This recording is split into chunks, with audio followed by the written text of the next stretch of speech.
Happy holidays. Um, I guess I have to apologize for not producing more content, if that's even important. I've been rather busy, not so much with personal holiday business, but with my occupation and trying to track down local holiday business. This weekend, on Sunday, my favorite local game store will be having a quarterly sale. Not video games, but board games will be anywhere from 40 to 60% off. So I'm looking forward to that. Hopefully I'll be able to do a review video or walkthrough video there. Anyway, I've noticed recently that I've been having trouble with my diction and stumbling over my words. So I thought I'd do a read from one of my favorite books.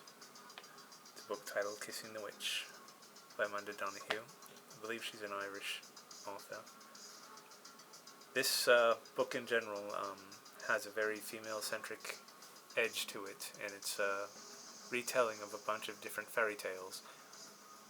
Each chapter is a separate fairy tale, and it kind of leads into the next chapter, which is an additional fairy tale.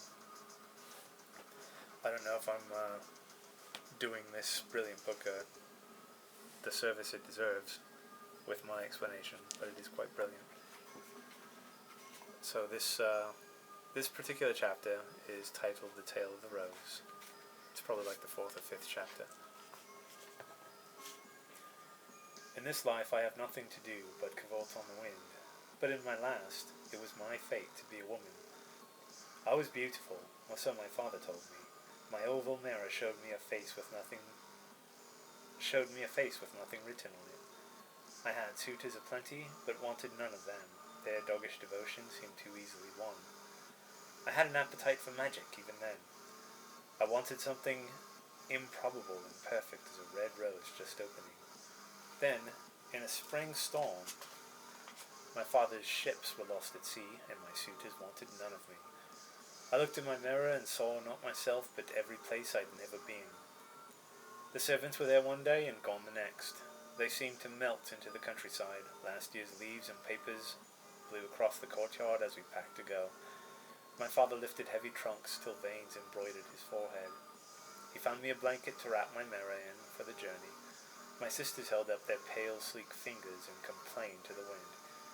How could they be expected to toil with their hands? I tucked up my skirts and got on with it. It gave me a strange pleasure to see what my back could bend to, my arms could bear. It was not that I was better than my sisters, only that I could see further. Our new home was a cottage.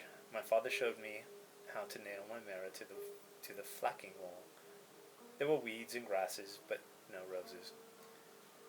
Down by the river, where I pounded my father's shirts white on the black rocks, I found a kind of peace.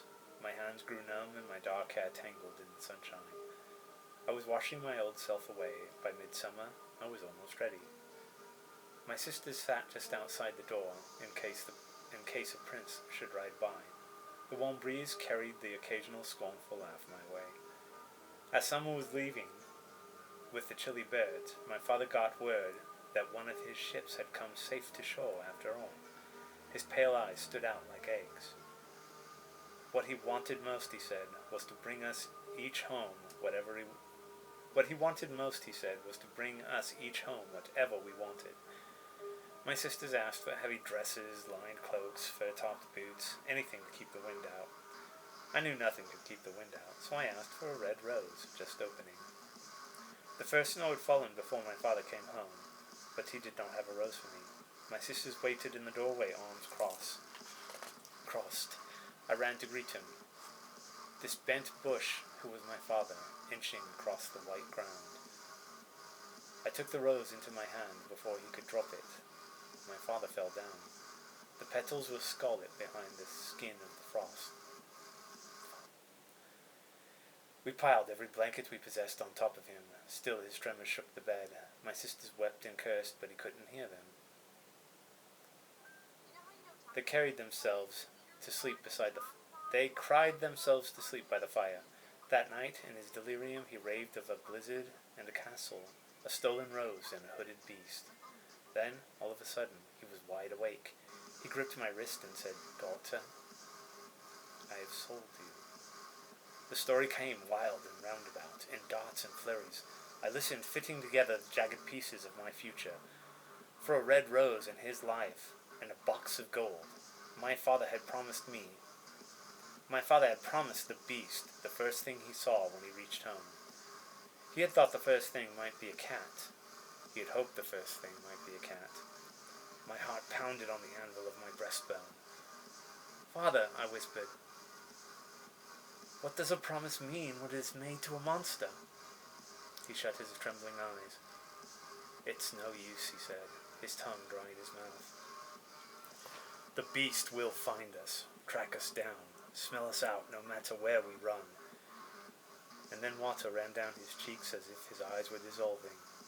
"Daughter," he said, in a voice like old wood breaking, "can you ever forgive me?" I could only answer his question with one of my own.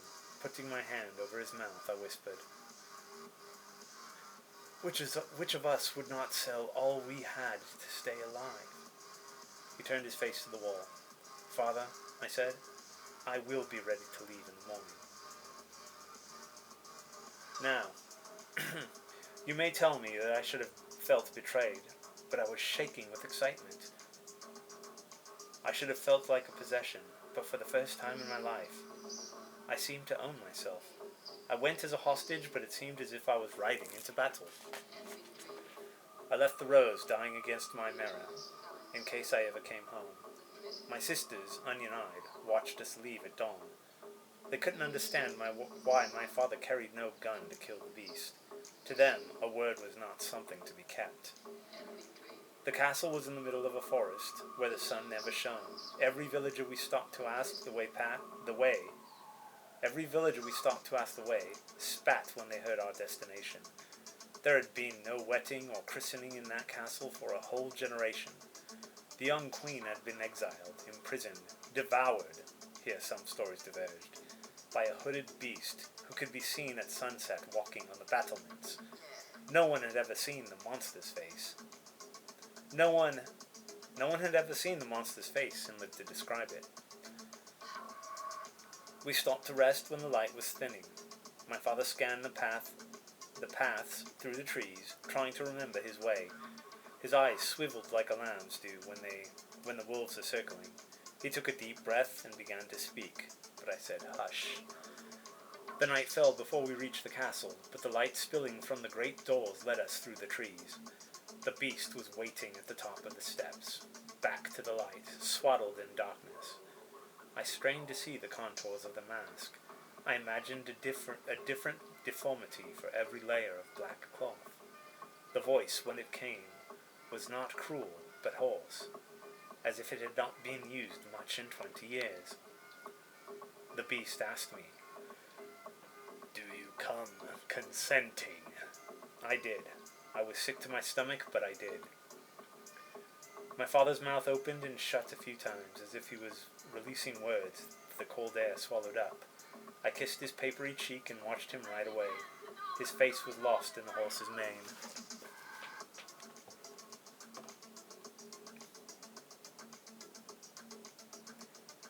Though I explored the castle from top to bottom over the first few days, I found no trace of the missing queen. Instead, there was a door with my name on it, and all the walls of my room were white satin. There were 100 dresses cut to my shape. The great mirror showed me whatever I wanted to see. I had keys to every room in the castle except the one where the beast slept. The first book I opened said in gold letters, "You are the mistress. Ask for whatever you wish." I didn't know what to ask for. I had a room of my own, and time and treasures at my command. I had everything I could want except the key to the story. Only at dinner was I not alone. The beast liked to watch me eat. I had never noticed myself eating before. Each time I swallowed, I blushed. At dinner, on the 7th night, the beast spoke. I knocked over my glass. and red wine ran the length of the table. I don't remember what the words were. The voice came out muffled and scratchy from behind the mask. After a fortnight, we were talking like the wind in the roof. We were talking like the wind in the roof slates, the rushes and the rivers, the cat and the mouse. The beast was always courteous. I wondered what scorn this courtesy veiled. The beast was always gentle. I wondered what violence hid behind this gentleness. I was cold. The wind wormed through the shutters. I was lonely. In all this estate there was no one like me. But I had never felt so beautiful. I sat in my satin-walled room before the gold mirror. I looked deep into the pool of my face and tried to imagine what the beast looked like. The more hideous my imaginings, the more my own face seemed to glow. Because I thought the beast must be everything I was not. Dark to my light, rough to my smooth, hoarse to my sweet.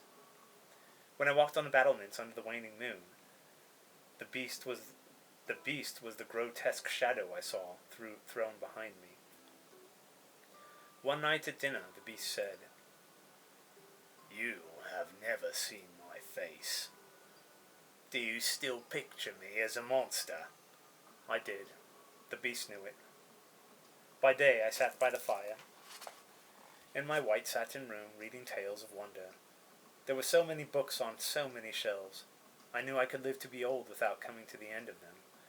The sound of the pages turning was the sound of magic. The dry, liquid feel of paper under my fingertips was what magic felt like. One night at dinner, the beast said, "You have never felt my touch. Do you still shrink from it?" I did. The beast knew it. At sunset, I liked to wrap up in furs and walk in the rose garden. The days were stretching, the light was lingering a few minutes longer each evening. The rose bushes held up their spiked fingers against the yellow sky, caging me in. One night at dinner, the beast asked, "What if I let you go? Would you stay of your own free will?" I would not. The beast knew it. And when I looked in the great gold mirror that night, I thought I could make out the shape of my father, lying with his feverish face turned to the ceiling. The book did say I was to ask for whatever I wanted. I set off in the morning. I promised to return on the 8th day, and I meant it when I said it. Taking leave on the steps, the beast said, "I must tell you before I go. I am not a man." I knew it. Every tale I had ever heard of trolls, ogres, goblins rose to my lips. The beast said, You do not understand." But I was riding away. The journey was long, but my blood was jingling bells.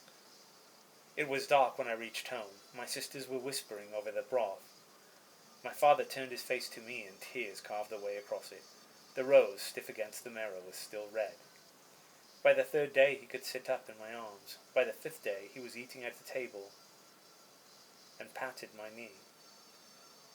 On the 7th day my sisters told me in whispers that it would surely kill him if I went back to the castle.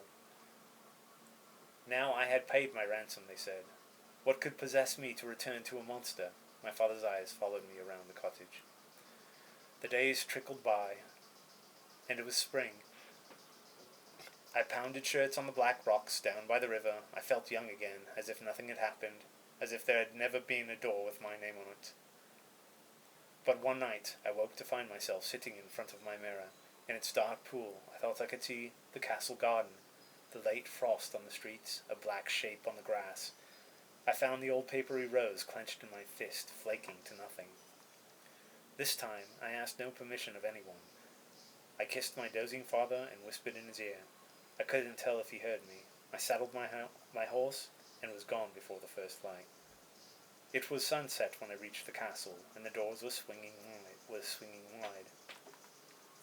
I ran through the grounds, searching behind every tree. At last I came to the rose garden, where the first buds were hunched against the night air. There I found the beast, a crumpled bundle eaten by frost. I pulled and pulled until the padded mask lay uppermost. I breathed my heat on it and kissed the spot that I had warmed. I pulled off the veils one by one. Surely it couldn't matter who I saw now. I saw black I saw hair black as rocks under water. I saw a face white as old linen. I saw lips red as a rose just opening. I saw that the beast was a woman, and that she was breathing, which seemed to matter more. This was a strange story, one I would have to learn a new language to read, a language I could not learn except by trying to read the story. I was a slow learner, but a stubborn one. It took me days to learn there was nothing monstrous about this woman who had lived alone in a castle. Setting all her suitors riddles as they could make no sense of, refusing to do the things queens are supposed to do. Until the day when, no one knowing could see her true face, she made a mask from then on, showed her face to no one. It took me weeks to understand why the faceless mask and the name of a beast might be chosen over all the great world had to offer. After months of looking, I saw that beauty was infinitely various. I found it behind her white face. I struggled to guess these riddles and make sense of our story, and before I knew it, summer had come again, and the red roses just opening. And as the years flowed by, some villagers told travelers of a beast and a beauty who lived in the castle and could be seen walking on the battlements. Others told of two beauties, and others of two beasts. So what you see what I mean by the female slant, or female-centric eccentricities of this story. It's really quite brilliant. I like it a lot. I didn't look up the copyright date of this book. Let's see here.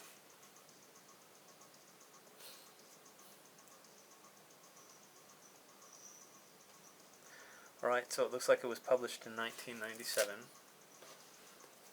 Kissing the Witch by Amanda Donoghue. Tomorrow, I'm going to a game sale. Hopefully, I'll have some video of it. Maybe a lot more game reviews. Happy holidays.